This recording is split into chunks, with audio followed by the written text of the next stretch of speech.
నమస్కారం. మాఘపురాణం 18వ రోజు పారాయణలోకి వచ్చాం. ఎలాంటి వాళ్ళైనా వాళ్ళు చేసి తెలియక చేసినా, తెలిసి చేసినా కూడా మాఘమాసమందలి నదీ స్నానం అత్యంత పుణ్యఫలాన్ని ఇస్తుంది అనటానికి మరో వృత్తాంతాన్ని చెప్తానంటున్నారు. అంటే తెలియకుండా పొద్దున్నే ఏదైనా పనుండి పొద్దున్నే స్నానం చేసినా, తెల్లవారి బయటికి రాగానే సూర్యుడిని చూసినా కూడా మనకు ఫలితం లభిస్తుందండి. దాని గురించి చెప్తున్నారనమాట. పరమేశ్వరుడు చెప్పే లోభి చరిత్రను పరమేశ్వరి పార్వతీదేవి శ్రద్ధగా వింటోంది. పూర్వకాలం దక్షిణ భారతదేశంలో వసంతవాడ అనే ఒక నగరం ఉండేదట. అందులో బంగారు శెట్టి అనే ఒక పిసినారి అయినటువంటి వైశ్యుడు ఉండేవాడు. ఆయన భార్య తాయారమ్మ. పెద్దలు ఇచ్చిన ఆస్తి ఎంత ఉన్నా అతనికి ఇంకా సంపాదించాలనే కోరిక మిక్కుటంగా ఉండేది. వడ్డీ వ్యాపారం చేస్తూ ప్రజల్ని పీడించేవాడు.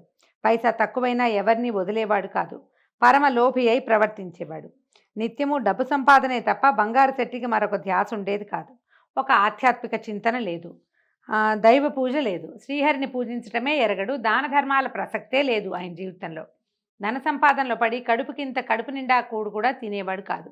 అతనికి ధనిక పేద అనే భేదం లేదు. ఎవరైనా సరే గడువుకి రుణం తీర్చకపోతే వారి గౌరవ మర్యాదలు మంటగలిపి పంచాయతీలు పెట్టి వాళ్ళ ఆస్తుల్ని అన్యాయంగా స్వాధీనపరచుకునేవాడు. కానీ ఆయన భార్య తాయారమ్మ సద్గుణ సంపన్నురాలు, దయాపరురాలు, దైవభక్తి మెండు. ఆమె దీపారాధన చేసినా ఆయన ఒప్పుకునేవాడు కాదు. పరం పిసినారు కదా, నూనె అయిపోతుంది, ఏం ఊరికే వచ్చిందా అని గద్దించేవాడు.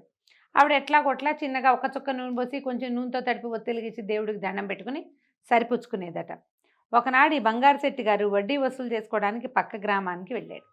ఆనాటి రాత్రి వాళ్ళ ఇంటికి ఒక పండు వృద్ధ బ్రాహ్మడు వచ్చి, అమ్మ నేను బ్రాహ్మణుణ్ణి, నా గ్రామం ఇంకా చాలా దూరంలో ఉంది, ఇప్పటికే చాలా చీకటి పడింది, మాఘమాసం అవటం వల్ల చలిగాలులు తీవ్రంగా వీస్తున్నాయి, కాబట్టి నా యందు దయించి ఈ రాత్రికి మీ ఇంటి అరుగు మీద పడుకొని తల్లి, నీకెంతైనా పుణ్యం ఉంటుందని బతిమలాడాడు. సరే ఈవిడేం చేసిన ముసలాయన్ని చూసి జాలిపడి అరుగు ఒకసారి ఊడ్చి ఓ దుప్పటి చాప ఇచ్చి పడుకుంటుంది. ఈవిడ ఒక పండు తెచ్చిచ్చి ఆయన పడుకుందామనుకున్నాడు. సరే ఆమె భర్త ఎలాగూ లేడు కాబట్టి ఆవిడ ఇంట్లోకి వెళ్ళి ఒక పండు ఏదో పట్టుకొచ్చింది ఆయన చేతిలో పెట్టి, అయ్యా మీరు ఇందాక మాఘస్నానం చేసి వెళ్తానన్నారు, మాఘస్నానం అంత మంచిదా, ఆ మాఘస్నానం ఇంత ఫలితాన్ని ఇస్తుందా, మంచిదా, దానివల్ల ఏమిటండి అని అడిగితే ఆయన ఏం చేశాడు, ఆ పండు చేత్తో పుచ్చుకుని, అమ్మ మాఘమాస మహాత్మ్యం అంతా నేను చెప్పలేను కానీ ఎక్కడైనా సరే మాఘమాసంలో నిత్యము నది ఎందు కానీ కాలవి ఎందు కానీ ఏ నీటి తావి ఎందైనా సరే సూర్యుడు ఉదయిస్తూ ఉండగానే స్నానం చేస్తే విశేష పుణ్య ఫలితం కలుగుతుంది. ఉదయమే స్నానం చేయటం, మహావిష్ణువుని పూజించటం, దేవాలయాలకు వెళ్ళి అర్చన చేయటం, తులసి దళాలతోటి శ్రీమన్నారాయణునికి అర్చన చేయటం, స్వామి ప్రసాదాన్ని స్వీకరించటం, విష్ణు పురాణాన్ని లేదా మాఘ పురాణాన్ని చదవటం, నెలాఖరున బ్రాహ్మణ సమారాధన, దాన ధర్మాలు చేయటం ఇత్యాది సత్కార్యాలు చేస్తే మానవుడి సర్వపాపాలు హరించిపోతాయి. నెల రోజులు చేయలేని వారు ఒక్కరోజైనా కనీసం పర్వదినాల్లో అయినా, అంటే ఏకాదశి, ద్వాదశి, పౌర్ణమి తిథుల్లో స్నానం చేసినా కూడా విశేషమైన పుణ్య ఫలితమే లభిస్తుందమ్మా.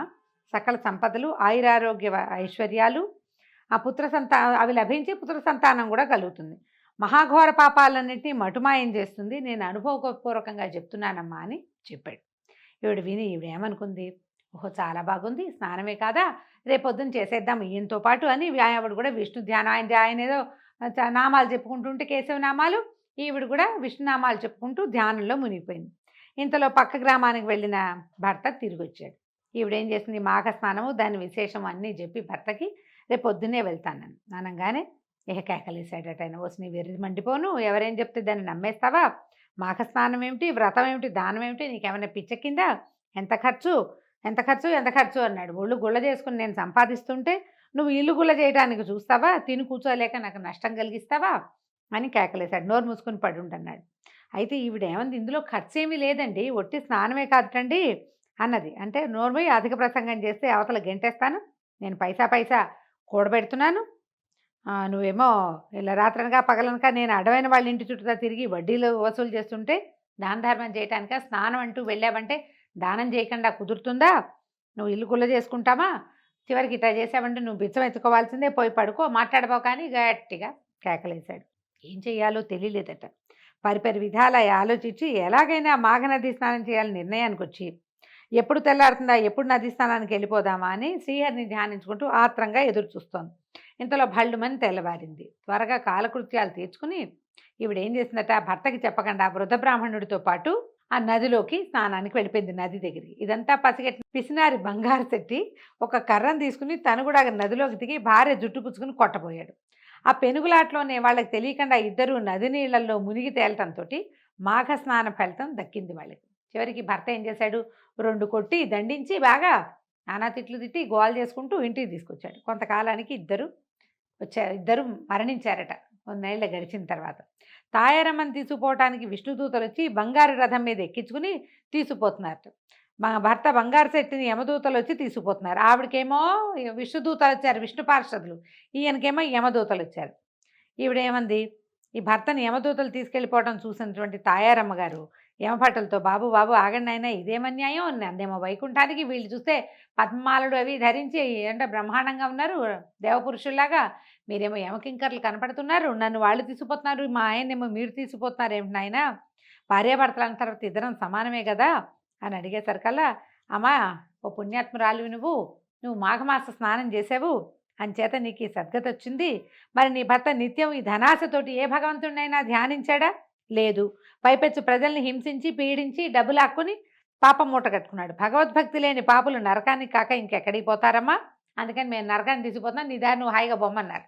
అనేసరికి ఈ తాయారమ్మ భార్య యమభటులతోటి వాగ్వాదానికి దిగించారు. సరే, నేను ఒక్కసారి మాఘస్నానం చేస్తే నాకు ఇంత పుణ్యఫలం వస్తే, నాతో కొడుతూ పెనుగులాడుతూ నన్ను కొడుతూ నా భర్త కూడా నదీ స్నానం చేశాడు, మేమిద్దరం సరిగంగ స్నానాలు చేసినట్టే కదా, ఒకళ్ళకి వైకుంఠ ప్రాప్తి ఇంకోళ్ళకి నరక ప్రాప్తి లభించడంలో న్యాయమేముంది, యమధర్మరాజు దగ్గర వ్యత్యాసాలు ఉండవు కదా బాబు అని అడిగింది. ఈ మాటలకి యమదూతలు అవాక్కైపోయారట. అవునా, ఇతను కూడా స్నానం చేశాడా అని ఆశ్చర్యపోయారు. సందిగ్ధంలో పడి చిత్రగుప్తుడి వద్దకు వెళ్ళి అందులో ఉన్న న్యాయాలు చెప్పమన్నారు. అడిగారు, ఆయమ్మ ఇలా అడుగుతోంది, ఇప్పుడు ఏం చేయమంటారు అని. ఇప్పుడు చిత్రగుప్తుడు ఏం చేశాడట, పాపపుణ్యాలన్నీ బేరీ చేసుకుని, ఆయన చిట్టా ముందు నుంచి రాస్తున్నారు, ఈయన పరమ పిసినారి, పెళ్ళాన్ని నది నీళ్ళతో స్నానం చేయడానికి కూడా ఒప్పుకోడు, పరమ పాపిష్టివాడు, వీడికి నరకం అని రాసి పెట్టారు. ఆమె అప్పుడు మునుగుతూ కేశవనామాలు చదువుకుంది, గోవింద మాధవ జనార్దన మత్సూదన అనిరుద్ధ అని అందరినీ పిలిచింది. వాళ్ళందరూ సిద్ధంగా ఉన్నారు ఈవిడికి వైకుంఠ ప్రాప్తి ఇవ్వడం కోసం. ఆయన ఏం పిలవలేదు కదా, పెళ్ళంతో పినుగులాడుతున్నాడు, స్నానం అయితే చేశాడు కానీ. దాంతో ఈయన ఏం చేశాడు, ఈ పాపపుణ్యాలన్నీ బేరీజు వేసి ఆ అమ్మాయికి పుణ్యం వచ్చింది, వీడికి కూడా పుణ్యం వచ్చిందని జరిగిన పొరపాటుని గ్రహించిన చిత్రగుప్తుడు బంగారు చెట్టును కూడా తాయారమ్మతో పాటు వైకుంఠాన్ని తీసుకుపోమని విష్ణుదూతలతో చెప్పాడు. చెప్పాక ముందే వైకుంఠానికి చేరిన తాయారమ్మ భర్త రాక కోసం ఎదురు చూస్తోందట. ఇంతలో విష్ణుదూతలు బంగారు చెట్టును కూడా వైకుంఠానికి తీసుకొచ్చారు. భార్యాభర్తలిద్దరూ వైకుంఠంలో సుఖంగా గడిపారు. ఇది చెప్తున్నారన్నమాట. ప్రియసఖి పార్వతి విన్నావా, పరమలోభికి కూడా ఒక్కసారి మాఘమాసంలో నదీ స్నానం చేయటం వల్ల కలిగిన ఫలితం, మరి ఇంకా మాఘమాసం 30 రోజులు నదీ స్నానం చేయటం వల్ల ఎలాంటి ఫలితం కలుగుతుందో ఊహించగలమా? అది ఊహించనలవి కాదు. కాబట్టి మాఘమాస వ్రతం మోక్షదాయకం అనటంలో ఎలాంటి సందేహము లేదని పరమేశ్వరుడు పార్వతీదేవికి తెలియజేశాడు. ఈ కథలు విన్నప్పుడు ఓసారి స్నానం చేస్తే అలా అయిపోతుందా, ఇట్లా ఆలోచిస్తామండి మనం. మనని ఆ వైపుకి తీసుకెళ్ళటం కోసమే ఇలాంటి కథలు చెప్పబడతాయి. ఒకసారి కాదు, మనకు అవకాశం ఉంది రోజు చేద్దాము, అవకాశం ఉంది రోజు పురాణం విందాం, అవకాశం ఉంది రోజు కొంచెం పూజ చేసుకుందాము, విష్ణు పూజ చేద్దాం, అవకాశం ఉంది ఏదైనా దేవాలయానికి వెళ్దాం. అవకాశం లేదు, అయ్యో రాలేకపోతున్నాము, ఈ సంవత్సరం ఇలా పోయింది అని బాధపడండి. కనీసం ఈ సంవత్సరం కుదరలేదు, మాఘమాసం చాలా మంచి రోజులట అని ఆలోచించినా కూడా మనకి కొంత ఫలితం లభిస్తుంది. లోపల భగవంతుని పట్ల భక్తి, ఆసక్తి, ఆస్థ ఉండాలని చెప్పబడుతుంది. పురాణం ఈ రకంగా చెప్తారు. దీంతో ఈరోజు పారాయణ పూర్తయిందండి. రేపు ఉదయం 19వ రోజు పారాయణలో మళ్ళీ కలుసుకుందాం. నమస్కారం.